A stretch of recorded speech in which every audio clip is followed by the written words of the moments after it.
Picture this, a story so powerful it transcends generations, connecting the dawn of humanity to the most unsettling events of the end times. What started with a man named Nimrod, a fearless and rebellious leader, unfolds into a narrative filled with ambition, pride, and eternal consequences. But what if I told you this story isn't just locked away in the past? It's got everything to do with what we're experiencing today and what's still to come. Here's the thing. Most people don't realize that Babel and Babylon are way more than just historical places. They're symbols of a recurring human pattern. Think about it. The pursuit of power and unity without God, the monuments of pride we build in our lives, and the consequences we face when we ignore God's sovereignty.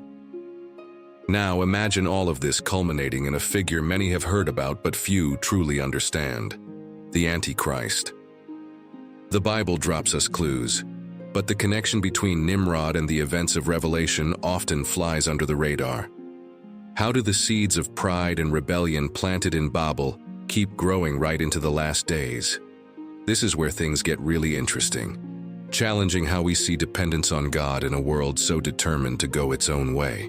If you've ever wondered how ancient Bible stories still make sense today, or how they tie into humanity's future, you're in the right place. Get ready for a fascinating journey that'll challenge your beliefs, shake up your worldview, and most importantly, spark a deep reflection on your own relationship with God. Babylon, a name that still echoes as a symbol of greatness and downfall, has its roots in the ambition of a man named Nimrod. He wasn't just any leader. He was bold, fearless, and driven by a rebellious spirit that seemed to challenge even the heavens. Under his rule, grand cities like Babylon and Nineveh started to rise, with architecture so impressive it made people believe in the supremacy of humanity. But here's the kicker. The Bible constantly reminds us that true greatness doesn't come from human exaltation. It comes from humility before God. What makes Babylon such a fascinating story is how it mirrors human nature. People gathered there, fueled by the desire to create something the world had never seen before. Picture bustling streets filled with merchants, artists, and soldiers, each one playing their part in building that empire. But here's the thing. When pride takes over a civilization, those seemingly unshakable foundations start to crack. What looked like a triumph for Nimrod was actually a warning sign of something much bigger: divine intervention. The Bible doesn't mince words when it comes to the dangers of pride. Think about it. How many times have we tried to build our own Babylons? It could be a career, a project, or even a relationship that we put above everything else. At first, it feels like everything's going great, but Nimrod's story shows us that without God at the center, every effort is ultimately hollow. So maybe it's time to pause and ask ourselves, what are we trying to build on our own? Nimrod isn't just remembered for his accomplishments, he's also remembered for the chaos he left behind. His defiance inspired many to turn away from God's will, which led to inevitable consequences. Like a house built on shaky foundations, Babylon was, at its core, a symbol of fragility. Today, we look back at it as a reminder of what happens when the pursuit of glory crosses the line of morality and faith. But let's be honest, are we really that different from Nimrod? Think about the times when ambition led us to make the wrong choices. Sure, chasing a better job is great, but neglecting your family in the process? Not so much. Studying hard is important, but forgetting to take care of your health? Dangerous. Just like Nimrod, we often learn the hard way. The fall of Babylon reminds us that God has a bigger plan, and that following his guidance is always the safest bet. As Babylon grew, so did the signs of its eventual collapse. God doesn't ignore human pride for long. When we look back at history, it's striking how even the mightiest empires eventually hit a breaking point. Nimrod thought he was building something eternal, but little did he know his work would become one of the Bible's greatest examples of how anything that displeases God comes with an expiration date. And so, Babylon's journey began, not just as a physical place, but as a spiritual symbol of the struggle between human ambition and God's will. The next chapter in this story takes us to an iconic moment. The construction of the Tower of Babel, a structure built not just with bricks and mortar, but on the foundations of human pride and a disconnect from God. The Tower of Babel is one of the most intriguing and symbolic episodes in the Bible, a testament to humanity's stubbornness in challenging divine order. Picture this: thousands of people speaking the same language, united with one bold goal, building a tower that reached the heavens. They weren't just aiming for a monument, they wanted to prove they could be like God, independent and invincible. But ironically, the higher they tried to climb, the further they drifted from God's purpose. This grand project started with what seemed like an innocent plan, people coming together for something bigger than themselves. After all, who wouldn't want to be part of a legacy that would go down in history? But here's the catch. The problem wasn't the construction itself, it was the motivation behind it. They wanted to break free from their reliance on God. Sound familiar? Think about how often we come together for goals that deep down are more about feeding our egos than aligning with God's purpose. God's intervention at the Tower of Babel is a powerful lesson. When he confused their language, he made it clear that true unity can't exist without him. It's like trying to put together a puzzle without the centerpiece. It might seem doable at first, but in the end, something's always missing. Similarly, our projects might thrive for a while, but without God's presence, they'll never reach their full potential. This event also teaches us about the dangers of forced uniformity. Everyone spoke the same language, thought the same way, and had the same goal. Sounds efficient, right? But here's the thing. God created us to be diverse, each with unique talents and gifts. When we try to erase those differences, we risk stifling the individuality he gave us. In practice, embracing diversity can be as simple as truly listening to someone with a different perspective. What happened at Babel wasn't just a linguistic disaster. It was a reminder of humanity's limitations in the face of divine sovereignty. And here's the question: what towers are we trying to build in our lives today? Maybe it's that relentless pursuit of recognition or the desire to prove we can do it all on our own. The story of Babel challenges us to pause and ask, am I building something that glorifies God or just myself? Another fascinating takeaway is that even in the chaos, God had a plan. The scattering of the people wasn't a purposeless punishment. It was an opportunity for his will to be fulfilled in a different way. And isn't that how life works for us too? When we face setbacks or unexpected changes, it's often God redirecting us toward something greater. Trust him, even when everything feels out of control. And so the Tower of Babel became more than just a symbol of human arrogance. It's a bridge to the next lesson. The fall of this ambitious attempt at greatness sets the stage for the story of another leader who learned the hard way about the cost of pride. The famous King Nebuchadnezzar and his reign in Babylon. King Nebuchadnezzar is a figure who leaves a lasting impression in history, both for his brilliance and his flaws. He's remembered as the monarch who built one of the most powerful empires of the ancient world and left behind marvels like the Hanging Gardens of Babylon. But behind all that glory was a man whose pride drove him to the brink of ruin. As the Bible shows us, even the greatest of kings is small in the face of God's majesty. During his reign, Nebuchadnezzar proved to be a brilliant strategist. He expanded Babylon, turning it into a symbol of power and innovation. The Hanging Gardens, for instance, were a stunning blend of engineering and beauty, created as a gift for his wife. But here's the thing. His achievements started to inflate his ego. How many times after accomplishing something great do we forget who gave us the ability? That was Nebuchadnezzar's first step toward his downfall. The Bible recounts a pivotal moment in his life, the king's troubling dream, one that none of his empire's wise men could interpret. It was Daniel, with wisdom granted by God, who revealed its meaning. He warned Nebuchadnezzar about the danger of his pride, comparing him to a great tree that would be cut down. This story is a clear reminder that God cares for us, even when we go astray. Just like Daniel was a messenger, God often uses people around us to warn us. Are we listening to those voices? But Nebuchadnezzar didn't take the warning seriously.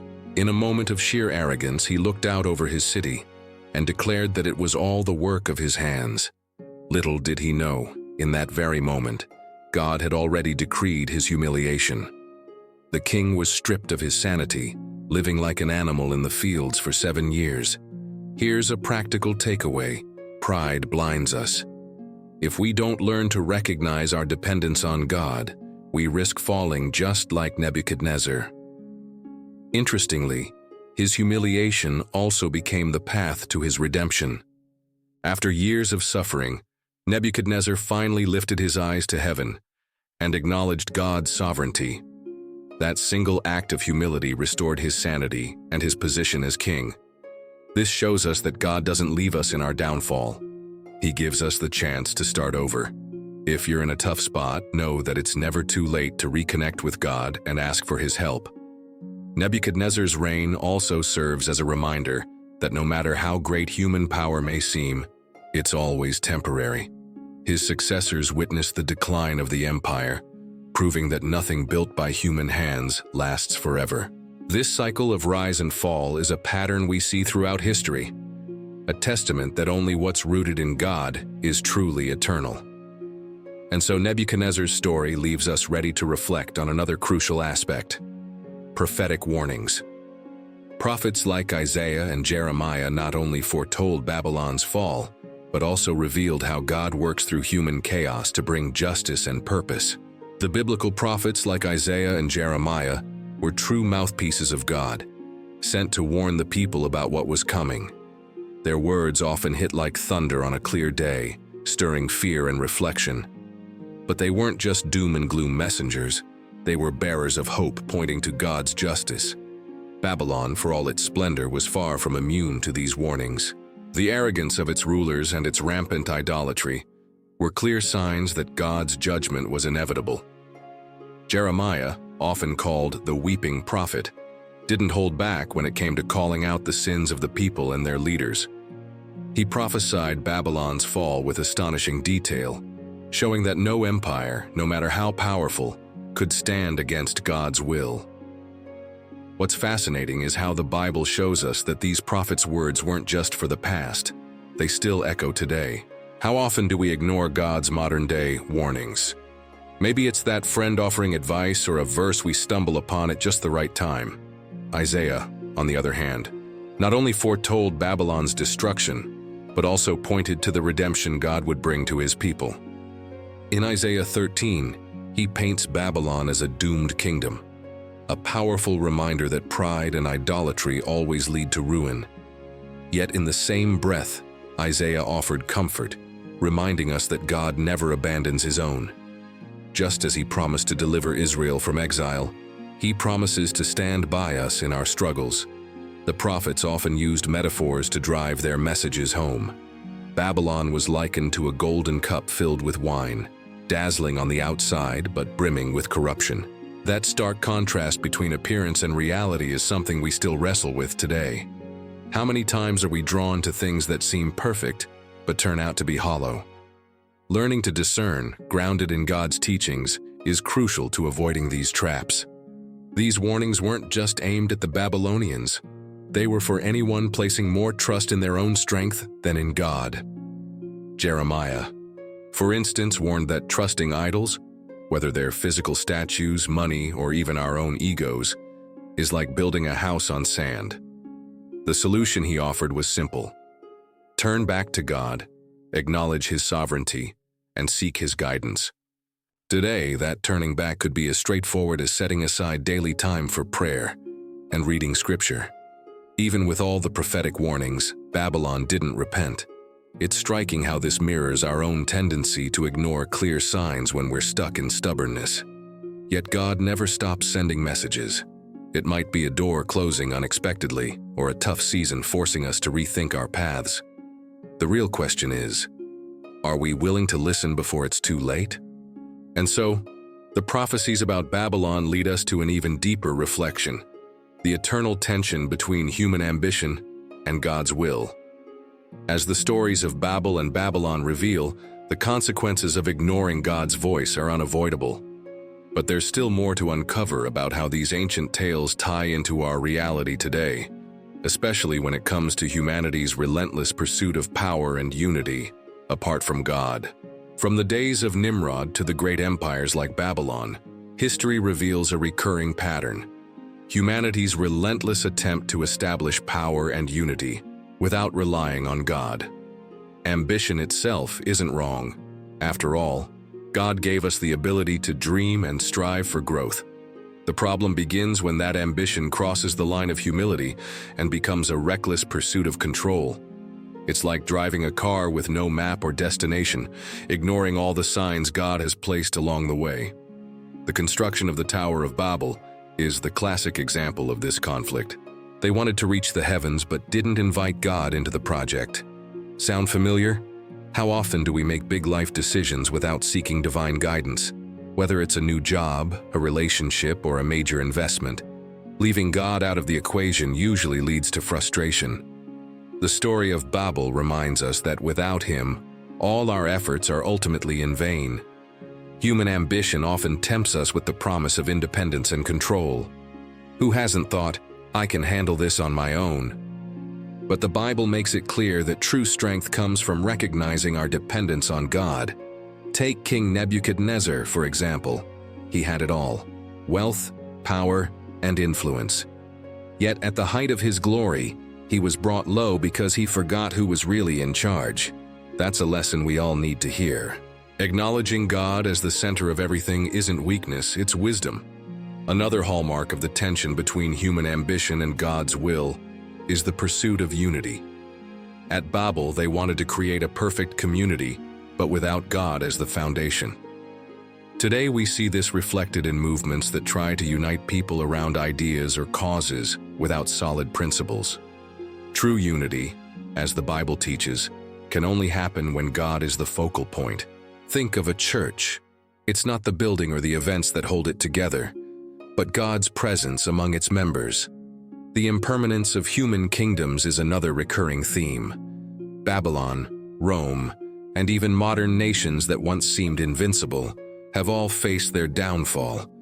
This fragility teaches us that any system, government, or plan that excludes God is doomed to fail. It's like building sandcastles. You might impress people for a moment, but one wave is all it takes to wash it away. Making God the foundation is the only way to ensure true stability. On the flip side, God's will always brings purpose and balance.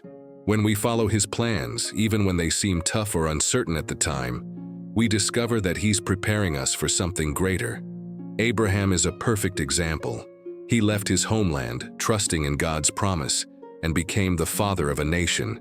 For us, that trust might mean letting go of something today to achieve a greater purpose tomorrow. So, as we reflect on the tension between ambition and God's will, we're invited to look ahead. What's next? The stories of Babel and Babylon don't just speak to the past. They prepare us to understand how these themes remain relevant today, and even in what's prophesied for the end times. Throughout this journey, we've seen that the lessons of Babel and Babylon aren't just ancient stories. They're reflections of our lives today.